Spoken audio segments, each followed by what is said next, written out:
Losa Kid. Salut tout le monde, je suis Losa. Est-ce que les adultes chez vous regardent souvent les Jeux Olympiques en ce moment? Pourquoi tout le monde aime tellement regarder les Jeux Olympiques? Aujourd'hui, je vais vous raconter l'histoire des Jeux Olympiques. Vous êtes prêts? Allons-y ensemble. Il y a très longtemps, en Grèce antique, il y avait une petite ville appelée Olympie. Les gens y organisaient une compétition spéciale appelée les Jeux Olympiques.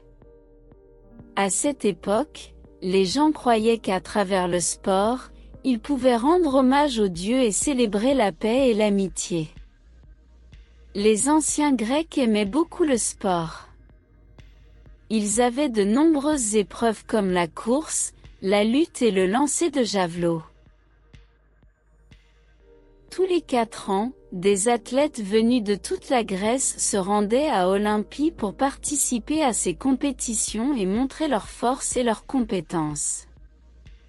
Ces compétitions étaient très intenses, mais le plus important était qu'elles favorisaient l'amitié et l'unité.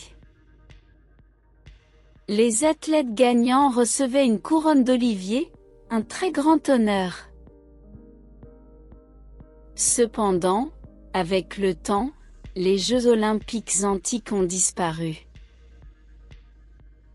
Jusqu'à ce que, de nombreuses années plus tard, un Français nommé Pierre de Coubertin décide de raviver cette grande tradition. Il pensait que grâce au sport, les gens du monde entier pourraient mieux se comprendre et se respecter. Ainsi, en 1896, les premiers Jeux Olympiques modernes ont eu lieu à Athènes, en Grèce. Des athlètes de différents pays se sont réunis pour participer à diverses compétitions.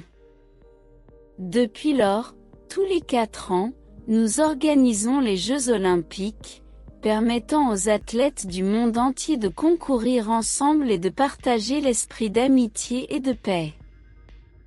Le logo des Jeux Olympiques est très intéressant. Il est composé de 5 anneaux de différentes couleurs, qui sont bleus, jaunes, noirs, verts et rouges. Ces 5 anneaux représentent les 5 continents du monde, et avec la couleur de fond blanche, les 6 couleurs couvrent toutes celles des drapeaux nationaux. Ce logo symbolise l'unité et l'amitié à travers le monde. Le savez-vous? La flamme olympique est également un symbole important. Le relais de la flamme commence à Olympie en Grèce, et se termine dans le pays hôte, symbolisant la continuité et la transmission de l'esprit olympique. Aujourd'hui, les Jeux Olympiques ne sont pas seulement un événement sportif, c'est aussi une célébration mondiale. Les athlètes de chaque pays s'efforcent de gagner des médailles d'or, mais ils sont surtout fiers de pouvoir participer et de montrer leur esprit combatif. Voilà, c'est l'histoire des Jeux Olympiques. J'espère que ce récit vous a aidé à mieux comprendre cet événement. Peut-être qu'un jour, vous serez sur le terrain olympique pour représenter votre pays, et je serai là pour vous encourager. À la prochaine, au revoir.